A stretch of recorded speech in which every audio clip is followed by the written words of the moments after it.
Hello everyone and welcome back to another session by SSB crack exams.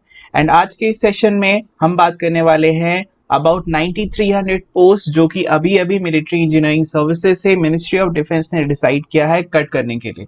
तो सारी details हम इस video में डिस्कस करेंगे। Let's start guys. And SSB crack exams is a one stop solution for all the major defence related examination. For more details regarding the courses आप हमारी website learn.ssbcrackexams.com पे visit कर सकते हो। For more videos on current affairs and trending topics आप हमारी YouTube channel को भी सब्सक्राइब कर सकते हो। And don't forget to download our SSB Crack Exams app from our Google Android Play Store, right? तो स्टार्ट करते हैं। सबसे पहले न्यूज की हम बात करते हैं कि न्यूज क्या है। न्यूज अभी अभी आया है कि रक्षा मंत्री that is our defence minister Shri Rajnath Singh ji ने अभी अभी ये डिसीजन लिया है या फिर अप्रूव किया है, मैं कहूंगा, मिलिट्री इंजीनियरिंग सर्विसेज में से टोटल 9300 पोस्ट, अप्रोक्सीमेटली 9300 पोस्ट को कट करने के लिए, राइट? और कौन से सेक्टर में से? Specially basic and industrial workforce military engineering services के में से उसे कट करने का फैसला लिया गया है, ठीक है। और ये फैसला क्यों लिया गया है, किसके रिकमेंडेशन पे लिया गया है, उसके बारे में मैं बता दूं। उसके पहले मैं आपको मिलिट्री इंजीनियरिंग सर्विसेज के बारे में थोड़ा सा ब्रीफ में बताता हूं। मिलिट्री इंजीनियरिंग सर्विसेज एक वर्ल्ड वॉर 2 का कॉन्सेप्ट है जो कि इंडियन मिलिट्री में भी यूज किया जा रहा है। बेसिकली मिलिट्री इंजीनियरिंग सर्विसेज क्या देखती है? जो भी एसेट्स हैं हमारी army plus navy plus air force, इनके जो भी एसेट्स हैं उनके कंस्ट्रक्शन, रिपेयर, मेंटेनेंस, इन सब का जो ध्यान है वो मिलिट्री इंजीनियरिंग सर्विसेज के जिम्मे है। भले ही वो कोई बिल्डिंग से रिलेटेड हो या कोई इक्विपमेंट को बनाना हो या फिर इवन नेवी के जो डॉक्स होते हैं उनको भी जो अगर बनाने या कंस्ट्रक्शन का या रिपेयरमेंट का काम होता है वो मिलिट्री इंजीनियरिंग सर्विसेज ही देखती है, ठीक है। तो अभी अभी डिसीजन ये लिया गया है कि अराउंड 13,500 पोस्ट टोटल है, जिसमें से सिर्फ और सिर्फ 9300 पोस्ट को ही 9300 पोस्ट को हटाया जाएगा और बाकी के पोस्ट को रखा जाएगा। ये डिसीजन अभी अभी लिया गया है। किसने रिकमेंड किया है? तो एक कमेटी बनाई गई थी। ये कमेटी आज नहीं 3 साल पहले 2016 में स्पेशली जब मनोहर पर्रिकर जी हमारे डिफेंस मिनिस्टर थे तो उन्होंने एक कमेटी ऑफ एक्सपर्ट्स बनाई थी जिसके हेड लेफ्टिनेंट जनरल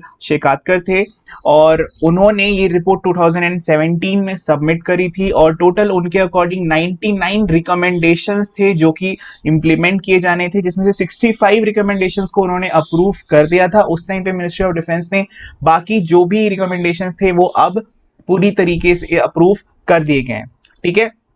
अगर मैं शिकायतकर कमेटी रिपोर्ट की बात करूं तो शिकायतकर कमेटी रिपोर्ट बस एक उसने ये रिकमेंड किया था कि measures to enhance combat capability of Indian military and rebalance defense expenditure of the armed forces। यानी कि बहुत सारे जो पैसे थे वो हमारे मिलिट्री इंजीनियरिंग सर्विसेज के में जितने भी उसका जो बजट है, एनुअल बजट, उसमें जा रहा था। तो उससे कुछ पैसों को डाइवर्ट करके उसको, अगर जॉब हम कट करेंगे तो वहां से कुछ पैसे डाइवर्ट होंगे, कम होंगे और उनको हम कहाँ पे यूज कर सकते हैं? उसको हम अपनी कॉम्बैट कैपेबिलिटीज को इंप्रूव करने में, इनहैंस करने में यूज कर सकते हैं, ठीक है। तो एक ओवरऑल बैलेंस को क्रिएट करने के लिए बेसिक चीज क्या थी, ध्यान रखने की बात यह है कि कॉम्बैट कैपेबिलिटी को इंक्रीज करना था और एक्सपेंडिचर जो डिफेंस का मिलिट्री इंजीनियरिंग सर्विसेज पे हो रहा था उसे थोड़ा सा कम करना था और ओवरऑल एक बैलेंस क्रिएट करना था। ये फाइनल एक तरह से बोल सकते हो कंक्लूजन था जो शेकातकर कमेटी की जो रिपोर्ट थी 2017 में 99 रिकमेंडेशंस वाली जो सबमिट की गई थी। बहुत सारे उसमें मेजर्स लिए गए थे, जैसे optimisation of signals establishment, restructuring of repair echelons in the army, redeployment of ordnance, better utilization of supply and transportation and animal transport units, closure of military farms and army postal establishments in peace locations, enhancement in standards for recruitment of clerical staff and drivers in the army, and improving the efficiency of NCC, that is National Cadet Corps। ये कुछ important की recommendations थे जो उस committee ने दिए थे। अब इसका ओवरऑल इफेक्ट देख लेते हैं वो क्या पड़ने वाला है।